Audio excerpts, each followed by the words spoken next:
వందనాలు తెలియజేసుకుంటున్నాను.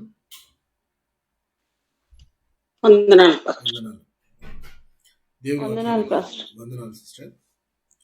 దేవుని వాక్యాన్ని ధ్యానిద్దాం ప్రియులారా. బెన్యామీను గోత్రము, అందులో పౌలు గారి 3వ ప్రయాణంలో ఉన్నాం మనం. అపోస్తుల కార్యముల గ్రంథము 20వ అధ్యాయము, అపోస్తుల కార్యముల గ్రంథము 20వ అధ్యాయము 1 నుంచి 6 వచనాలు చదువుకొని నేటి వాక్య ధ్యానాన్ని ప్రారంభించుకుందాం. 20వ అధ్యాయము 1 6 వచనాలను చదువుకొని నేటి వాక్య ధ్యానాన్ని ప్రారంభించుకుందాం. ఆ అల్లరి అణిగిన తరువాత పౌలు శిష్యులను తన యొద్దకు పిలువనంపించి హెచ్చరించిన మీదట వారి యొద్ద సెలవు పుచ్చుకొని మాసిదోనియాకు వెళ్ళుటకు బయలుదేరాను. ఆ ప్రదేశముల యందు సంచరించి పెక్కు మాటలతో వారిని హెచ్చరించి గ్రీసునకు వచ్చాను.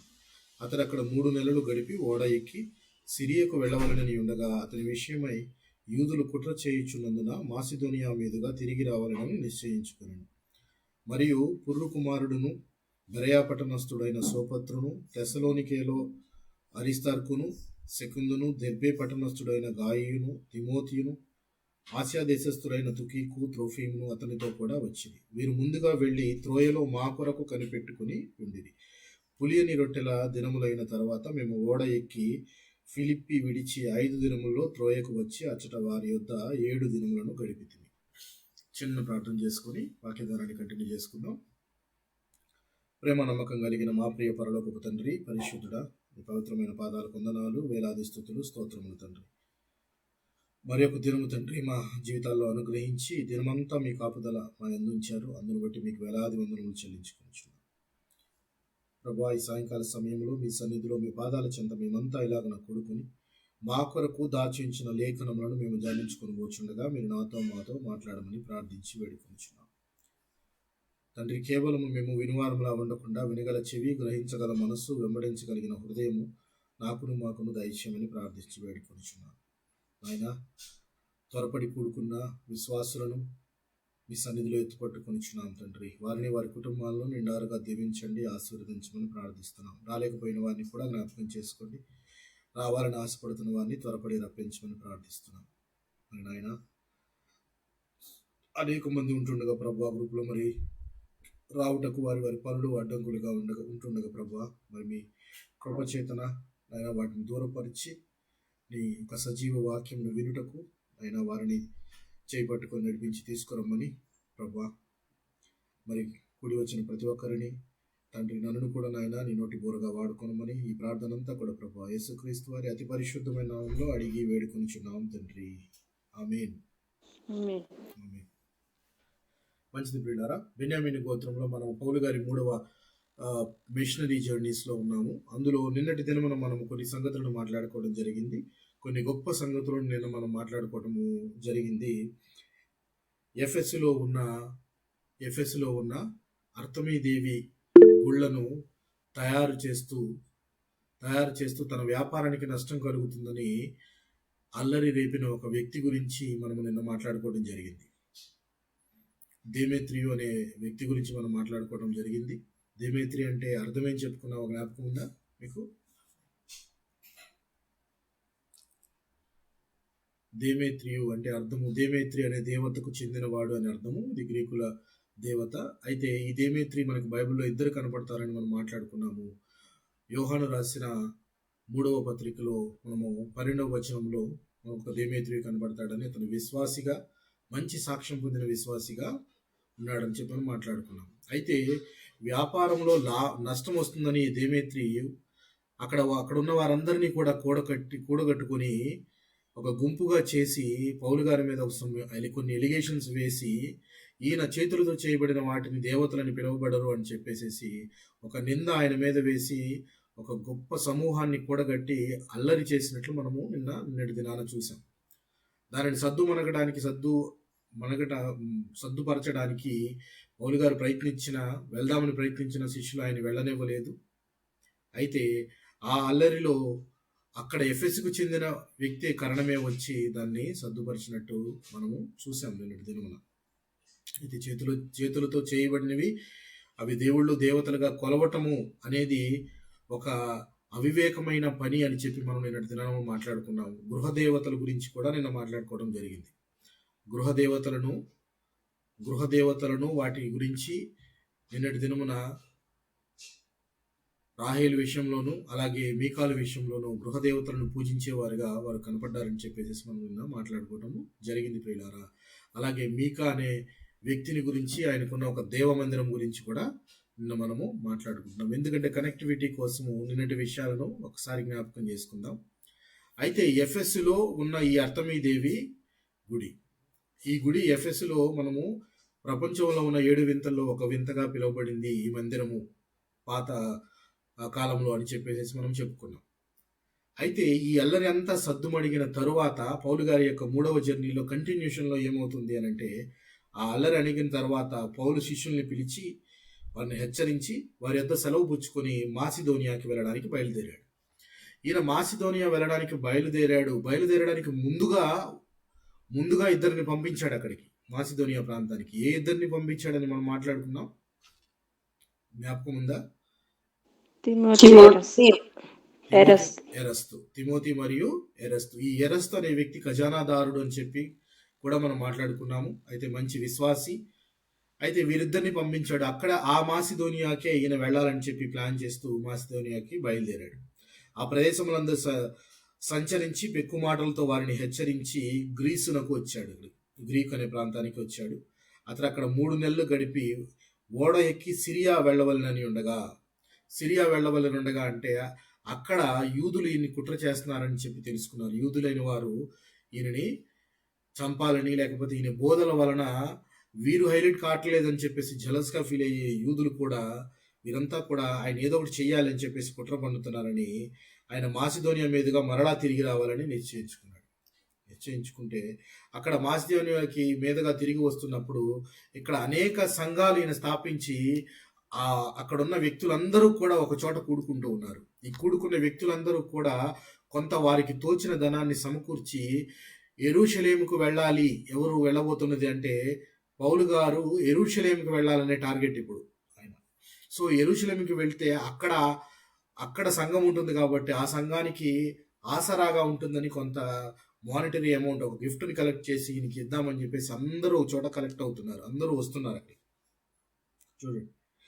సో మరియు పుర్రు కుమారుడు బెరయా పట్టణస్థులైన సోపత్రును, తెస్సలోనికెలో వీళ్ళందరూ కూడా ఒక చోటకు వచ్చి కలుస్తూ ఉన్నారు.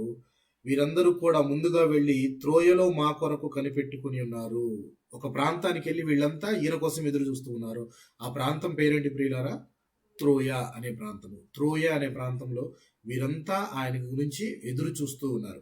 త్రోయ. అయితే చూడండి, వీరు ముందుగా వెళ్ళి త్రోయలో మా కొరకు కనిపెట్టుకుని ఉండిరి. పులియని రొట్టెల దినములైన తరువాత మేము ఓడ ఎక్కి ఫిలిప్పు విడిచి 5 దినముల్లో త్రోయకు వచ్చి అచ్చట వారి యొద్ద 7 దినములు గడిపితిమి అని చెప్పి ఒక అతను తనకు జరిగిన ప్రయాణాన్ని గురించి రాస్తున్నాడు. గడిపితిమి అని అంటే అర్థం ఏంటి? ఇక్కడ ఎవరు రాస్తున్నట్టు, గ్రంథాన్ని ఎవరు రాశారని మనం మాట్లాడుకున్నాం ప్రియులారా. అపోస్తలుల కార్యముల గ్రంథాన్ని రాసింది ఎవరు? లూకా గారు. ఇప్పుడు లూకా గారు కూడా జాయిన్ అవుతున్నారు ఇక్కడ. అందుకనే ఇక్కడి నుంచి సంబోధన ఎలా మారిందో చూడండి. మేము అని సంబోధిస్తున్నాడంటే ఇక్కడ లూకా గారు కూడా జాయిన్ అయ్యారు. చూడండి, వీరు ముందుగా వెళ్ళి త్రోయలో మా కొరకు కనిపెట్టుకుని ఉండిరి. పులియని రొట్టెల దినములైన తర్వాత మేము ఓడ ఎక్కి ఫిలిప్పు విడిచి 5 దినముల్లో త్రోయకు వచ్చి అచ్చట వారి యొద్ద 7 దినములు గడిపితిమి. పులియని రొట్టెల దినములైన తర్వాత, పులియని రొట్టెల దినము అంటే ఏంటి అసలు? పులియని రొట్టెల దినము అంటే ఏంటి ప్రియులారా?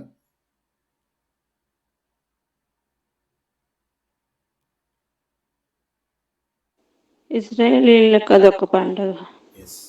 ఇశ్రాయేలీయులకు దేవుడు నియమించిన నియామక కాలాలు లేక పండుగలు అని పిలువబడతాయి.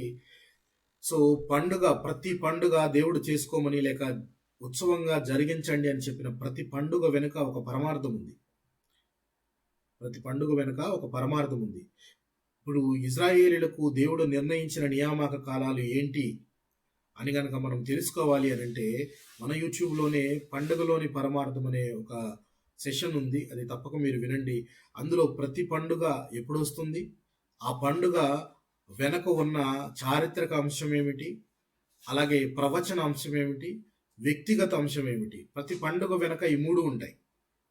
పండుగ వెనక చారిత్రక అంశము అంటే అర్థం ఏంటంటే ఆ పండుగ జరపడానికి లేక జరుపుకోండి అని చెప్పడానికి వెనక చరిత్రలో ఏదో ఒక సంఘటన జరిగి ఉంటుంది. ఆ సంఘటన జ్ఞాపకార్థంగా దాని నిమిత్తం ఆ పండుగను జరుపుకోవటం అనేది ఆనవాయితీ. సో ఒక చారిత్రక అంశం ఉంటుంది. ఓహో, ఆ దినాన ఈ విధంగా జరిగింది కాబట్టి దానిని జ్ఞాపకం చేసుకుంటూ పండుగ జరుపుకుంటున్నాము అని ఒక చారిత్రక అంశం ఉంటుంది. ఆ చారిత్రక అంశంలో ఒక ప్రవచన అంశం కూడా దాగుంటుంది. ముందు జరగబోయే ప్రవచనంని సూచిస్తూ ఉంటుంది ఆ పండుగ. అలాగే ఆ ప్రవచనం అంశం తర్వాత వ్యక్తిగతంగా మనకి ఏం చెప్తుంది ఆ పండుగ అనేది కూడా ఒక అంశం ఉంటుంది. అలాగా ఈ పండుగలు కనుక మనము టూకీగా తెలుసుకోవాలి అని అంటే మొదటి నెల, తర్వాత 3వ నెల, తర్వాత 7వ నెల, ఈ 3 నెలలో పండుగలు వస్తాయి యూదులకు. దేవుడు చెప్పిన నియామక కాలాలు. మొదటి నెలలో వచ్చే పండుగలు 3. మొదటి నెలలో వచ్చే పండుగలు 3. మొదటి నెల 14వ తారీఖు పస్కా పండుగ. అలాగే 15వ తారీఖు నుంచి 22వ తారీఖు వరకు పులియని రొట్టెల పండుగ. 18వ తారీఖు ప్రథమ ఫలముల పండుగ. రైట్. ఈ ప్రథమ ఫలముల పండుగ అయిపోయిన 50 దినాలకు పెంతెకోస్తు అనే పండుగ వస్తుంది. ఇది 3వ నెలలో. పెంతెకోస్తు అంటే అర్థం కూడా 50, నెంబర్ 50 అని, నెంబర్ 50. ఈ పెంతెకోస్తు పండుగ దినం తర్వాత మరలా 7వ నెలలో పండుగలు. 7వ నెల 10వ తారీఖున మొదటి దినాన 7వ నెల మొదటి దినమున బూరల పండుగ వస్తుంది. 10వ తారీఖున ప్రాయశ్చిత్తార్థ పండుగ, డే ఆఫ్ అటోన్మెంట్. అలాగే 15వ తారీఖు నుంచి 22వ తారీఖు వరకు గుడారాల పండుగ. సో ఎన్ని పండుగలైనవి?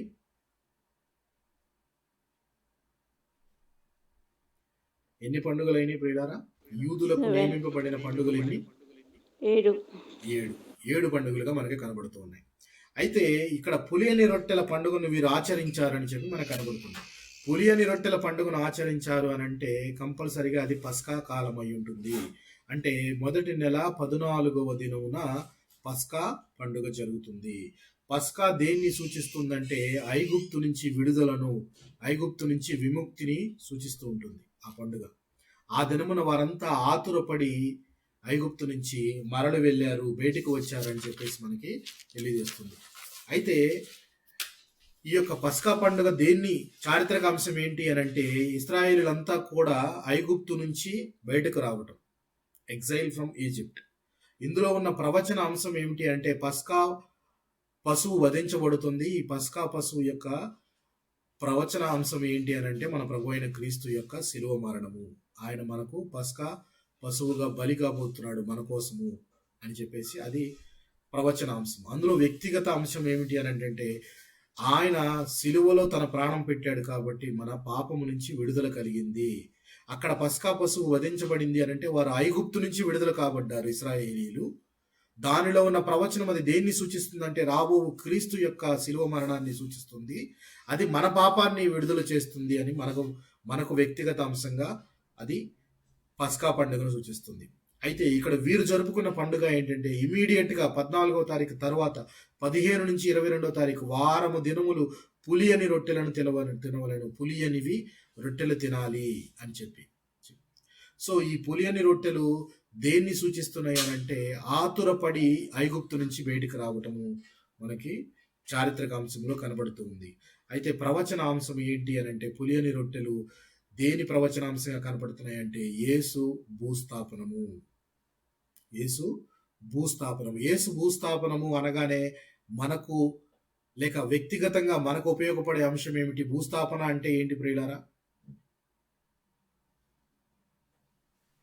మరణించడం. యేసు భూస్థాపన అని అంటే అర్థము బాప్తిస్మము. ఆయన మరణములో మనము కూడా పాలు పంపులు పొందటము ఆయన అని ప్రవచన, అది మనకి పర్సనల్ వ్యక్తిగత అంశము ప్రియులారా. తర్వాత వచ్చే పండుగ ఫస్ట్ ఫ్రూట్స్ అంటే ప్రథమ ఫలముల పండుగ. ప్రథమ ఫలముగా ఆయన తిరిగి పునరుత్థానం, యేసు పునరుత్థానాన్ని సూచిస్తుంది. ప్రథమ ఫలములు వాళ్ళు ఎప్పుడు జరుపుకున్నారంటే ఐగుప్తు నుంచి బయటకు వచ్చిన తర్వాత కనానులో మొదటిగా పండిన పంటను వారు ప్రథమ ఫలములుగా దేవుని దగ్గరికి తీసుకొని రావటం, అది ప్రథమ ఫలముల పండుగ. అందులో పునరుత్థానంలో ప్రథముడుగా క్రీస్తు లేచాడు. వరుసలో మనం కూడా పునరుత్థానాన్ని మనకు అనుగ్రహించాడు కాబట్టి అది మనకు పర్సనల్గా మనకి ఏం సూచిస్తుందంటే న్యూ లైఫ్, కొత్త జీవితాన్ని, మనకి నూతన జీవితాన్ని మనకు కనబరుస్తుంది ప్రియులారా. అయితే ఈ పులియని రొట్టెల పండుగలో ఉన్న యేసు భూస్థాపన అనే దానిని వారు తప్పగా ఆచరించాలి అనేది అక్కడ మనం చూసాం. వారు ఆచరించారు, ఆ పండుగని ఆచరించారు. ఆచరించిన తర్వాత ఏం చేశారు చూడండి. పులియని రొట్టెల దినములైన తర్వాత మేము ఓడ ఎక్కి ఫిలిప్పు విడిచి 5 దినములలో త్రోయకు వచ్చి అచ్చట వారి యొద్ద 7 దినములు గడిపితిమి. వారు త్రోయకి ఫైనల్గా త్రోయ అనే ప్రాంతానికి వచ్చేసారు. వీరు వచ్చేసేసి అక్కడ 5 దినాలు గడిపారట. తర్వాత వెంటనే జరిగింది, ఆదివారమున మేము రొట్టె విరుచుటకు కూడినప్పుడు. ఇక్కడ ఒక పాయింట్ మనం గమనించాలి. రొట్టె విరవడానికి ఎప్పుడు కూడుకుంటున్నారు వీళ్ళు? ఏ దినమున కూడుకుంటున్నారు?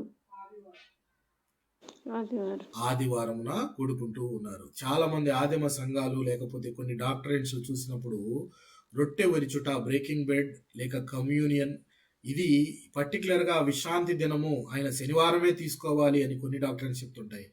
కొన్ని డాక్టరెంట్స్ సండే తీసుకోవాలని సండే ఆచరిస్తూ ఉంటారు. కొన్ని డాక్టరెంట్స్ చెప్తూ ఉంటాయి దానికంటూ ఒక డే అంటూ లేదు, ఎప్పుడు మనకు అవకాశం ఉంటే అప్పుడు తీసుకోవచ్చు అని కొన్ని సిద్ధాంతాలు చెప్తూ ఉంటాయి. అయితే మనం ఆదివారం జరుపుకోవడానికి మనకు ఒక మూల పాయింట్ కనుక, రిఫరెన్స్ కనుక తీసుకుంటే ఇక్కడ ఆదివారం మేము రొట్టె విరుచుటకు కూడినప్పుడు అని చెప్పి రాయబడి ఉంది. అంటే ఒక సండే రోజున వీళ్ళంతా కూడుకొని రొట్టె విరవడానికి కూర్చున్నారు అని చెప్పి మనకు కనబడుతుంది. అదే అపోస్తుల కార్యముల గ్రంథంలోనే మనకి 2వ అధ్యాయంలో ఆదిమ అపోస్తులంతా కూడా ఎలా చేశారో చూద్దాం. 46వ వచనాన్ని కనుక గమనించినట్లయితే 2వ అధ్యాయం అపోస్తుల కార్యముల గ్రంథము, వారు ఏక మనస్కులై ప్రతిదినము దేవాలయంలో తప్పక కూడుకొనుచు ఇంటింటా రొట్టె విరుచుచు దేవుని స్తుతించుచు ప్రజలందరి వలన దయ పొందిన వారై ఆనందముతోనూ నిష్కపటమైన హృదయముతోనూ ఆహారము పుచ్చుకొనిచుండిరి. ఇంటింటా రొట్టె విరిచేవారట, ప్రతిదినము దేవాలయంలో కూడుకునేవారట. సో అలాగా విశ్రాంతి దినము కాకుండా దేవునిని జ్ఞాపకం చేసుకోవాలి అని అంటే ఆయన శరీరము మన కొరకు ఇవ్వబడింది అనే దాన్ని జ్ఞాపకం చేసుకోవాలంటే ఒక పర్టికులర్ డే అంటూ కూడా ఏం అవసరం లేదని ఆదిమ అపోస్తులుడు వారు ఇంటింటా అవకాశం ఉన్నప్పుడల్లా కూడా చేసినట్టు మనం చూస్తూ ఉన్నాం. అయితే ఇక్కడ పర్టికులర్గా ఈ యొక్క త్రోయ అనే ప్రాంతంలో ఆదివారం నాడున వీరు రొట్టె విరవడానికి కూర్చున్నప్పుడు పౌలు నెక్స్ట్ డే వెళ్ళిపోవాలి. ఆయన మరలా పెంతెకోస్తు పండుగ దినము, పులియని రొట్టెల పండుగ జరిగింది కదా, నెక్స్ట్ ప్రథమ ఫలముల పండుగ, ఆ డే నుంచి ఖచ్చితంగా 50 దినాలకి పెంతెకోస్తు పండుగ వస్తుంది. ఆ పండుగ కల్లా ఆయన యెరూషలేం వెళ్ళిపోవాలి అని ఆయన చాలా ఆతురంగా ఉన్నాడు, త్వరపడుతూ ఉన్నాడు. అందుకోసమని ఆయన ఆ రోజు కూర్చొని ప్రొలాంగ్డ్ స్పీచ్ ఇస్తున్నాడట. అంటే దేవుని యొక్క వాక్యాన్ని విస్తారంగా చెప్తూనే ఉన్నాడు. ఆ రోజు త్రోయలో కూర్చొని వారిలో ప్రసంగించుచు, పౌలు మరనాడు వెలనై ఉండి వారితో ప్రసంగించుచు అర్ధరాత్రి వరకు విస్తరించి మాట్లాడుచుండెను. అర్ధరాత్రి వరకు మాట్లాడితే జనరల్గా ఈ రోజున ఒక హాఫ్ అన్ అవర్ వాక్యం వినడానికే జనాలు ఇష్టపడటానికి విందామా వద్దా అని ఆలోచనలో ఉంటారు. ఈయన పౌలు గారు మాట్లాడుతుంటే అర్ధరాత్రి అయిపోయిందట, ఇంకా మాట్లాడుతూనే ఉన్నాడు, దేవుని వాక్యాలు చెప్తూ ఉన్నాడు.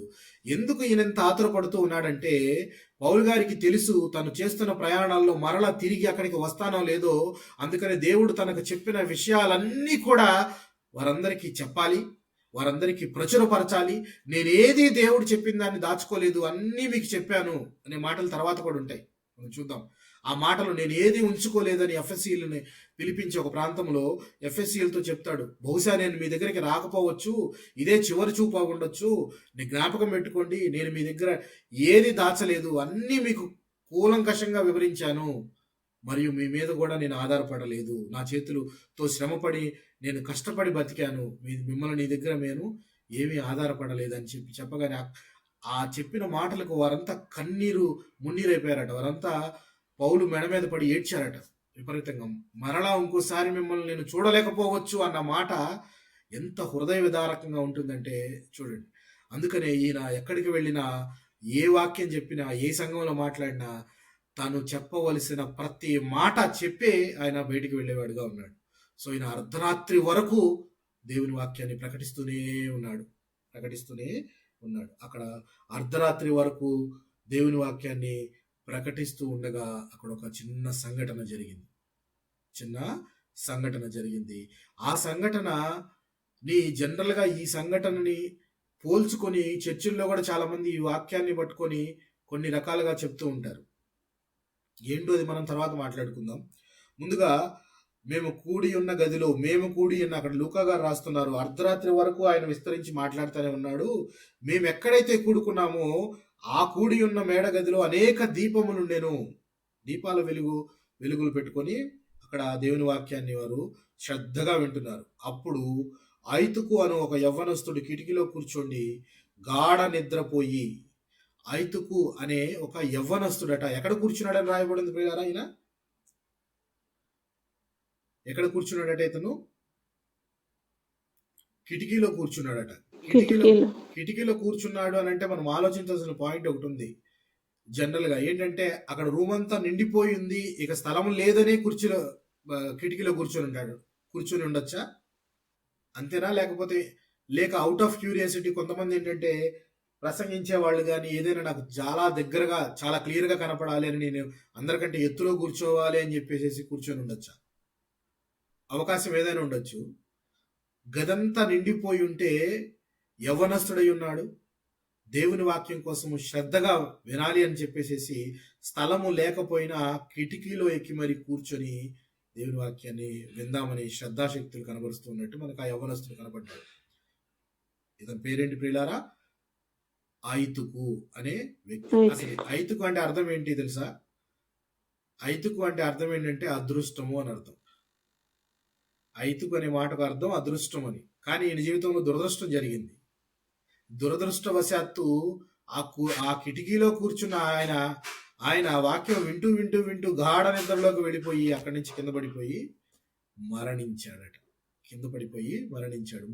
3 అంతస్తుల పైన కిటికీ నుంచి కింద పడితే అతను మరణిస్తాడా? లేకపోతే మరణించడానికే ఎక్కువ అవకాశం ఉందా? లేకపోతే ఎక్కువ దెబ్బలు తగలడానికి అవకాశం ఉందా?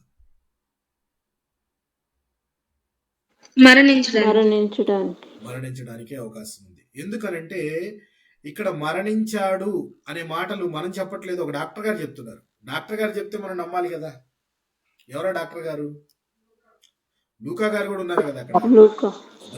గ్రంథం రాసిన ఆయన మరణించాడు అనే మాట స్టేట్మెంట్ ఆయన ఇచ్చాడు అని అంటే హీ మైట్ హావ్ చెక్డ్, చూసుంటాడు ఆయన. అతనే ఐ విట్నెస్, లూకా గారే ఐ విట్నెస్. చూస్తున్నాడు. ఆ యవ్వనస్తుడు ఎంతో ఆసక్తిగా కిటికీలో కూర్చొని వింటూ మెల్లగా నిద్రలోకి జారిపోయి 3వ అంతస్తు నుంచి కింద పడి చనిపోయాడు. ఐతుకు అంటే అదృష్టము. పాపం అతని జీవితంలో దురదృష్టం జరిగి కింద పడిపోయాడు. ఇక్కడ మనము చర్చిల్లోనే చెప్పాను చూసారా, ఈ యొక్క సంఘటనని చర్చిలో చాలా మంది చెప్తుంటారు. ఎందుకని చెప్తుంటారంటే నిద్రపోయే వాళ్ళని చూసి చెప్తుంటారు. నిద్రపోకండి, చర్చిలో ఎక్కువ నిద్రపోతే ఏం జరుగుతుందట? దేవుని వాక్యం వినే సమయంలో నిద్రపోతే ప్రమాదం జరుగుతుంది అని చెప్పడానికి ఈ సంఘటన చెప్తారట. అంటే మెలకువగా ఉండుడి అని చెప్పడానికి ఒకటి చెప్తారు. మరి ఒకళ్ళు ఇంకోటి ఏం చెప్తారంటే ఎక్కువసేపు వాక్యం చెప్తే కూడా ఇలాంటివే జరుగుతాయండి. ఎక్కువసేపు వాక్యాన్ని గంటల వాక్యం చెప్తే ఇలాంటి పరిణామాలే వస్తాయి అని చెప్పేవాళ్ళు కూడా కొంతమంది కొన్ని చర్చెస్లో ఉన్నారు. అయితే ఇంతకీ ఏం జరిగింది? ఆ యవ్వనస్తుడు కిందపడి మరణించాడు 3వ అంతస్తు నుండి. చనిపోయిన వాడై ఎత్తబడెను. అంతట పౌలు గబగబా కిందకి వెళ్ళి అతని మీద పడి కౌగిలించుకొని, మీరు తొందరపడబాకండి, అతని ప్రాణం అతనిలో ఉన్నదని వారితో చెప్పాడు. అంటే పౌలు గారు అప్పటిదాకా వాక్య ప్రసంగం చేస్తూ ఉన్నాడు. ఇంతలో ఈ సంఘటన జరిగింది. వెంటనే ఆతృతతో గబగబగా కిందకి వెళ్ళాడు. కిందకు వెళ్ళి మీరందరూ ఏం టెన్షన్ పడకండి అని చెప్పి అతన్ని హత్తుకొని ఇతని ప్రాణం ఇతనిలోనే ఉన్నది అని చెప్పి, అంటే మరణించిన వారిని బ్రతికించగలిగిన శక్తి పౌలు గారికి దేవుడు ఇచ్చాడు అని పౌలు గారికి తనకు క్లియర్గా తెలుసా లేదా?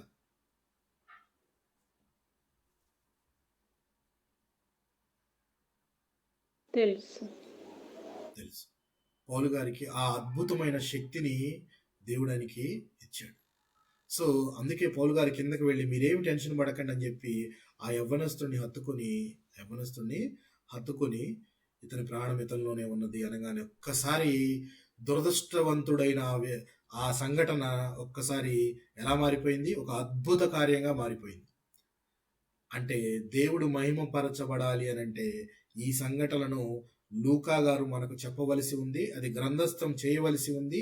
అక్కడ జరగడం వల్ల దేవుడి యొక్క నామము మహిమపరచబడుతుంది, ఇంకా మహిమపరచబడుతుంది. ఎందుకనంటే ఒకవేళ అతను చనిపోయి ఉంటే, పౌలు కనుక అతను బతికించకుండా ఉన్నట్టే ఏం జరిగేదప్పుడు? పౌలు గారు ఇక్కడ వాక్యం చెప్తుంటే కింద పడిన ఆ వ్యక్తిని, చనిపోయిన వ్యక్తిని తీసుకొని వెళ్ళి సమాధి కార్యక్రమానికి వెళుతూ ఉంటారు. ఒక పక్కన విచారకరమైన సంఘటన. ఏం చేస్తూ ఉండగా? ఆయన వాక్యం వింటూ ఉండగా కింద పడి చనిపోయాడండి. తీసుకొని వెళుతూ ఉన్నారు. వారి కుటుంబ సభ్యులు కానీ, వారి బంధువులు కానీ ఎంతో, కనీసం అతను ఉన్నాడు అక్కడ అంటే అతను చుట్టుపక్కల వారి బంధువులు ఒక 10 మంది ఉండుంటారా? ఆ 10 మంది ఎంతో విచారకరమైన వార్తను మోసుకుంటూ వెళ్లాల్సి వచ్చేది.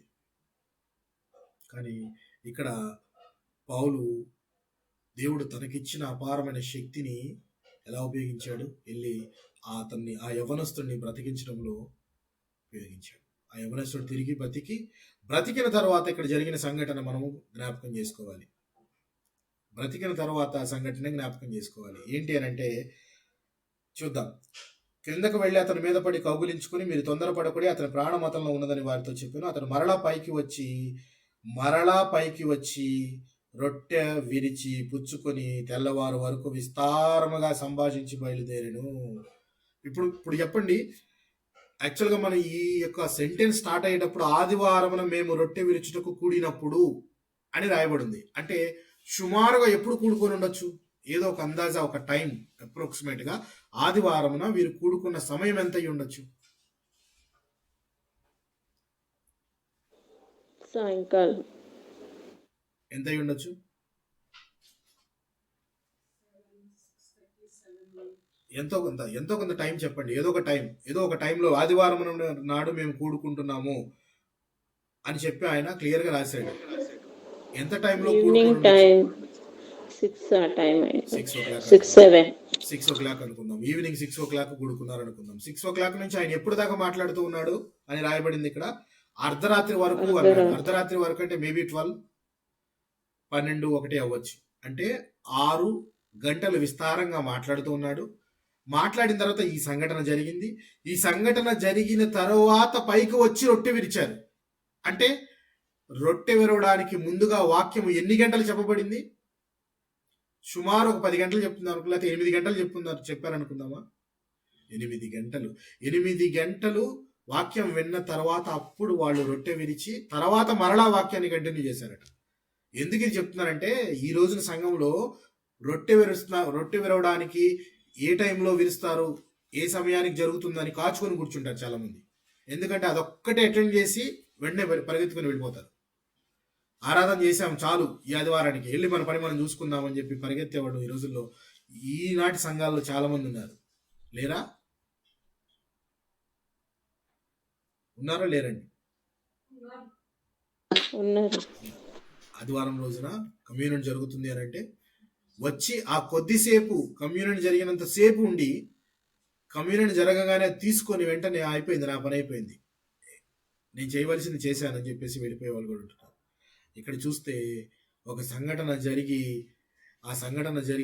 అతను బ్రతికి మరలా వీళ్ళంతా తిరిగి వచ్చి రొట్టె విరిచి తర్వాత మరలా వాక్యము పంచుకొని ఉదయం దాకా మాట్లాడుకుంటూనే, ఉదయం దాకా ఆయన వాక్య ప్రసంగం చేస్తున్నాడట. చూడండి, రొట్టె విరిచి పుచ్చుకొని తెల్లవారు వరకు విస్తారముగా సంభాషించి బయలుదేరెను.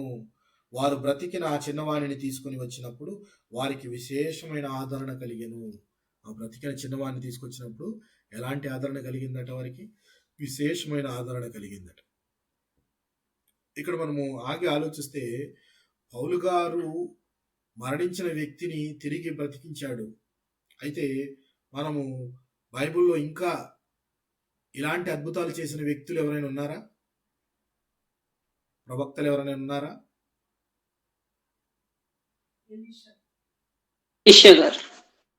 Very good. ఇంకా ఇంకెవరున్నారు?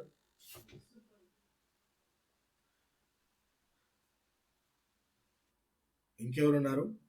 పేతురు, తబిత, వెరీ గుడ్. ఇంకా ఇంకా ఎవరున్నారు? యేసు ప్రభు వారు, యాయిరు కుమార్తె లాజరు, ఎస్, నాయన విధవరాలి కుమారుడు. ఎస్, యేసు ప్రభు కూడా ఉన్నారు. ఇంకా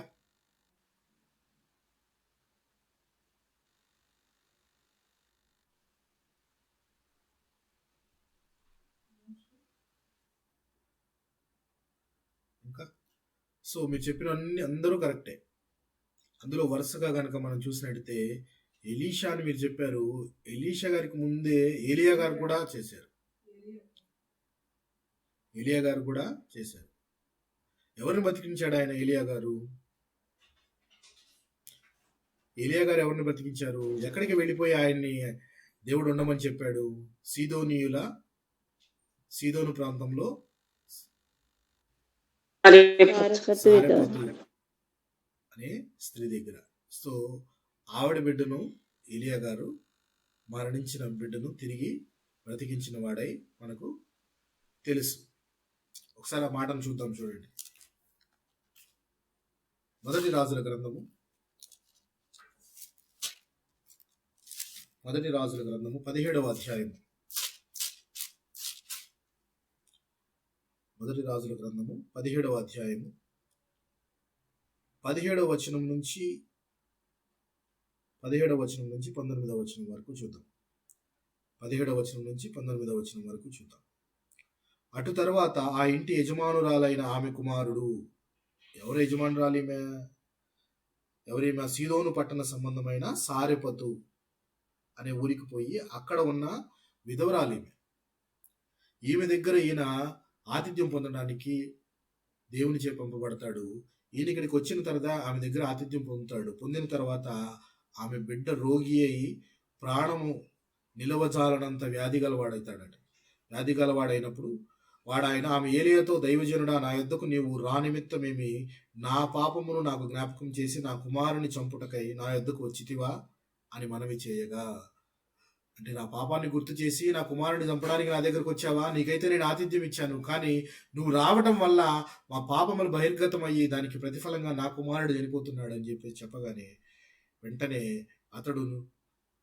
అతడు నీ బిడ్డను నా చేతికిమ్మని చెప్పి ఆమె కౌగిట్లో నుండి వారిని తీసుకొని తానున్న పై అంతస్తు గదిలోనికి పోయి తన మంచం మీద వారిని పరుండబెట్టి, యెహోవా నా దేవా, నన్ను చేర్చుకుని నీ విధవరాలి కుమారుని చంపునంతగా ఆమె మీదకు కీడు రాజేసితివా అని యెహోవాకు మొర్రపెట్టి ఆ చిన్నవాని మీద ముమ్మారు తాను పారజాచుకుని, యెహోవా నా దేవా అని మొర్ర ఆలకించి చిన్నవానికి ప్రాణము మరలా రానివ్వమని యెహోవాకు ప్రార్థింపగా, యెహోవా ఏలియా చేసిన ప్రార్థన ఆలకించి ఆ చిన్నవానికి ప్రాణము మరల రానిచ్చినప్పుడు వాడిని బ్రతికెను. ప్రాణమిమ్మని ఏలియా దేవుణ్ణి ప్రార్థిస్తున్నాడా లేకపోతే శాసిస్తున్నాడా?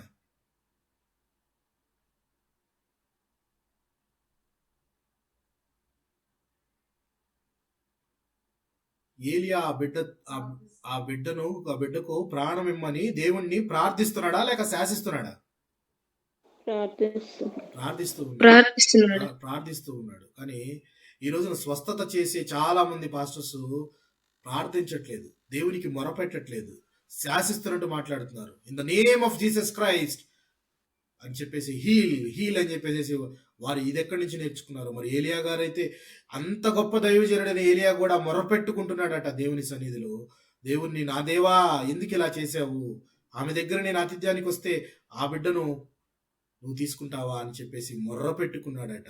అంత గొప్ప దైవజనుడు కూడా మొర్రపెట్టుకుంటుంటే ఇప్పటి దైవజనులు మొరపెట్టుకోక దేవుణ్ణి శాసిస్తున్నారు, లేక దయ్యం పట్టిన వారినో లేక రోగాన్ని శాసిస్తూ ఉన్నారు. వెళ్ళిపో, శాసిస్తున్నానని చెప్పేసి. కానీ ఇక్కడ ఏలియా గారు మాత్రం దీనుడిలాగా బ్రతిమాలుకుంటున్నాడు. దేవుణ్ణి బ్రతిమాలుకొని, ఆయన స్వస్థత చివ్వు, ఆ బిడ్డను బ్రతికించు అని చెప్పగానే ఆ బిడ్డ బ్రతికినట్టు మనం చూసాం. ఏలియా చేసిన ప్రార్థన ఆలకించి ఆ చిన్నవానికి ప్రాణము మరలా రానిచ్చినప్పుడు వాడు మరలా బ్రతికాడట ఏలియా గారు. ఇదే సేమ్ మనము ఎలీషా గారి విషయంలోనూ కూడా చూస్తాము. ఎలీషా గారు ఏ స్త్రీ యొక్క బిడ్డను బ్రతికించాడు? షునేమియర్. షూనేమీయురాలైన స్త్రీ. ఆమె అయితే నీకేం కావాలి అని ఎలీషా గారు ఆమెను అడగటము, ఆమెకు బిడ్డలు లేకపోతే బిడ్డలు ఇవ్వటము, ఆమె తిరిగి వచ్చి క్వశ్చన్ చేయటం కూడా, బిడ్డ నేను అడిగానా నిన్ను, ఇచ్చావు, ఇచ్చినంత మాత్రాన్ని బిడ్డ ప్రాణం తీసేసుకున్న ప్రాణం పోయిందని చెప్పగానే వెంటనే ఆయన ఆ బిడ్డను కాపాడినట్టు మనము చూస్తాము. ఒకసారి చూద్దాం. చూడండి, 2వ రాజుల గ్రంథము 4వ అధ్యాయము. 2వ రాజుల గ్రంథము 4వ అధ్యాయము 32 నుంచి 34 వచనాలను చూద్దాం. ఎలీషా ఆ ఇంటజొచ్చి బాలుడు మరణమై ఉండి తన మంచం మీద పెట్టుబడినట్టు చూచి తానే లోపలికి పోయి వారిద్దరి లోపల నుండగా తలుపు వేసి యెహోవాకు ప్రార్థన చేసి మంచం మీద ఎక్కి బిడ్డ మీద తను చాచుకొని తన నోరు వాని నోటి మీదను తన కండ్లు వాని కండ్ల మీదను తన చేతులు వాని చేతుల మీదను ఉంచి బిడ్డ మీద పొడుగుగా పండుకొనగా ఆ బిడ్డ ఒంటికి వెట్ట పుట్టెను. తాను దిగి ఇంటిలో నుండి యువతల నుండి యువతలకు ఒకసారి తిరిగి నడిచి మరలా మంచం ఎక్కి వాని మీద పొడవుగా పండుకొనగా బిడ్డ 7 మారులు తుమ్మి కండ్లు తెరిచెను. ఈయన కూడా ప్రార్థించాడట దేవుణ్ణి ప్రార్థించి బ్రతికించడం చూస్తున్నాము. షూనేమీయురాలైన స్త్రీ, అతని భర్త వృద్ధుడై ఉన్నాడు. అయితే ఆ ఘనమైన ఆ స్త్రీ కూడా ఈ యొక్క దైవజనుడు ప్రతిసారి వెళ్తూ వస్తూ ఉన్నాడని ఈయన కోసం ఒక ప్రత్యేకమైన గదిని కూడా ఏర్పాటు చేసిందట ఈ స్త్రీ. చూడండి, ఆతిథ్యం ఇవ్వడానికి లేక దైవజనులను పిలువబడే వారికి, దేవుని పేరట వచ్చే వారికి ఆతిథ్యం ఇవ్వడానికి ఈమె చాలా త్వరపడుతూ ఉన్న స్త్రీగా, గొప్ప స్త్రీగా కనబడుతూ ఉంది. చూడండి, అలాంటి స్త్రీ మొరపెట్టుకోగా ఎలీషా గారు కూడా ప్రార్థన చేసి ఆ బిడ్డను బ్రతికించినట్టు మనము చూస్తాం ప్రియుల. అలాగే ఇలాంటి విషయంలో మనము ఇందాక మాట్లాడుకున్నట్టు ఎలీషా గారిని చూస్తాము. మరొక వ్యక్తి పేతురు గారిని కూడా చూస్తాం మనం. పేతురు గారు ఎవరిని బ్రతికించాడు? ఎవరు? తబితా దోర్కా అనే స్త్రీని బ్రతికించినట్టు మనము అపోస్తల కార్యముల గ్రంథంలో చూద్దాం. ఒక మాట చదువుకొని మనం ముందుకు వెళదాం. అపోస్తల కార్యముల గ్రంథము 9వ అధ్యాయము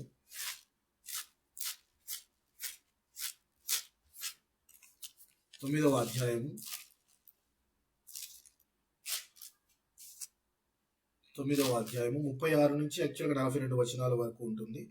ఇందులో మనము 40వ వచనం నుంచి చూద్దాం. 40 నుంచి 42 వచనాలు చూద్దాం. పేతురు అందరినీ వెలుపలకు పంపి మోకాళ్ళూని ప్రార్థన చేసి శవము వైపు తిరిగి తబితా లెమ్మనగా ఆమె కన్నులు తెరిచి పేతురును చూచి లేచి కూర్చుండెను. అతడు ఆమెకు చెయ్యి ఇచ్చి లేవనెత్తి పరిశుద్ధులను విధవరాండ్రులను పిలిచి ఆమెను సజీవురాలుగా వారికి అప్పగించెను. పేతురు గారు కూడా ప్రార్థన చేసినట్టే కనబడుతుంది. ఇక్కడ ఎవరు ఏ దైవజనులు శాసించినట్లు కూడా కనపట్టలేదు.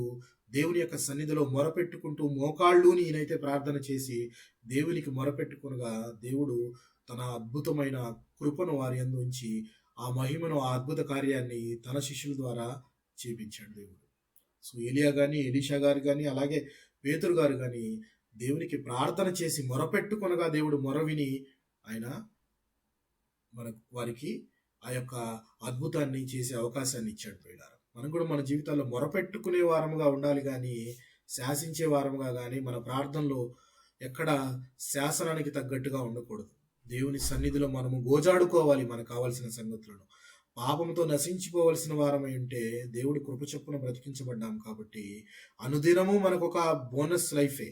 సో ఎడిషనల్ ఈ బోనస్ లైఫ్ని బట్టి దేవునికి కృతజ్ఞతలు చెల్లిస్తూ ఆయనకి మొరపెట్టుకునే వారముగా ఉండాలి కానీ మనము మన చేష్టల్లో శాసనాలు కానీ అయితే అలా చేస్తున్నానని చెప్పడం కూడా ఉండకూడదు పిల్లారా. అయితే ప్రభు అయిన యేసుక్రీస్తు వారు కూడా ఈ అద్భుత కార్యములు చేసినట్టు మనము చూడొచ్చు. అవునా? సమాజ మందిరపు అధికారి యొక్క కూతురుని లేచినట్టు, అలాగే లాజరును కూడా బ్రతికించినట్టు మనము చూడొచ్చు ప్రియులారా.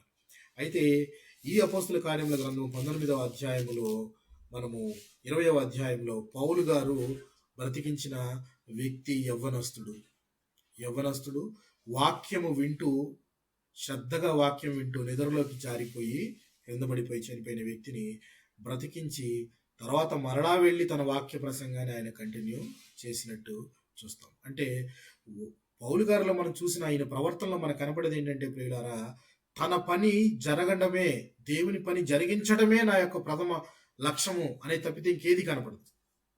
ఆయన అక్కడ జరిగింది ఎంత పెద్ద విపత్తు జనరల్గా మన చర్చెస్ లో ఇలాంటి సంఘటన జరిగితే ఏం జరుగుతుంది చెప్పండి? నెక్స్ట్ జనరల్ గా ఇలాంటివి జరిగితే అక్కడతో ఆగిపోతుంది, ఆ కార్యక్రమం ఆగిపోతుంది. నెక్స్ట్ కార్యక్రమాలు ముందుకు వెళ్ళవు. ఎందుకంటే జరిగింది చిన్న చిత్తగా సంఘటన కాదు. కానీ ఆయన ఏది జరిగినా కానీ ఆయన దేవుని వాక్యం ప్రకటించబడాలి అని చెప్పి మరలా వెళ్ళి రొట్టె విరిచి ప్రసంగాన్ని కంటిన్యూ చేశాడట. కంటిన్యూ చేసి ఎప్పటిదాకా? ఉదయం దాకా విస్తారంగా సంభాషించి బయలుదేరను. ఆయన మరలా తెల్లవారు వరకు, అంటే ఈవినింగ్ 6 గనక వాళ్ళు కూర్చుంటే ఈవినింగ్ 6 టు మార్నింగ్ 6 ఎన్ని అవర్స్? 12 అవర్స్ కంటిన్యూస్ గా దేవుని వాక్యాన్ని వింటూ ఉన్నారు. వాక్యాన్ని ఆయన ప్రసంగిస్తూ ఉన్నాడు. రొట్టె విరవటము చేశారు. సో ఇంత విస్తారంగా దేవుని వాక్యాన్ని ఆయన ప్రకటిస్తూ ఆ సంఘస్థులకు ఆయన ధైర్యం చెప్పి అక్కడి నుంచి ఆయన త్వరపడి వెళ్ళిపోవాలి అని చెప్పేసి ఆయన ఉన్నాడు. కాబట్టి ఇక్కడ ఆయన చేయవలసిన పనిని పూర్తి చేసి వెళ్ళాడు. పౌలు గారితో మన జీవితాన్ని పోల్చుకుంటే ఆయన యెరూషలేము వెళ్ళాలని తొందరపడుతూ ఉన్నాడు. ఆయనకి తెలుసు ఎన్ని దినాలు ఉన్నాయో, వెంటనే వెళ్ళి దేవుని పని చేయాలి అని. మన దినాలు మనకు తెలియవు, కానీ ఎప్పుడోకప్పుడు పోవాల్సిన వాళ్ళమే. ఏ దినం పోతామో కూడా మనకు తెలియదు. ఉన్న దినాలు తక్కువే, మనకి ఆయుష్ తక్కువే. చెప్పలేము, ఎవరు చెప్పలేరు నేను 80 సంవత్సరాలు 90 సంవత్సరాలు బ్రతుకుతాను. ఈ ఉన్న తక్కువ కాలంలో ఎందుకు మనము దేవుడి పని చేయడానికి త్వరపట్టలేదు? ఆ యొక్క భావనే మనకు కలగటలేదు.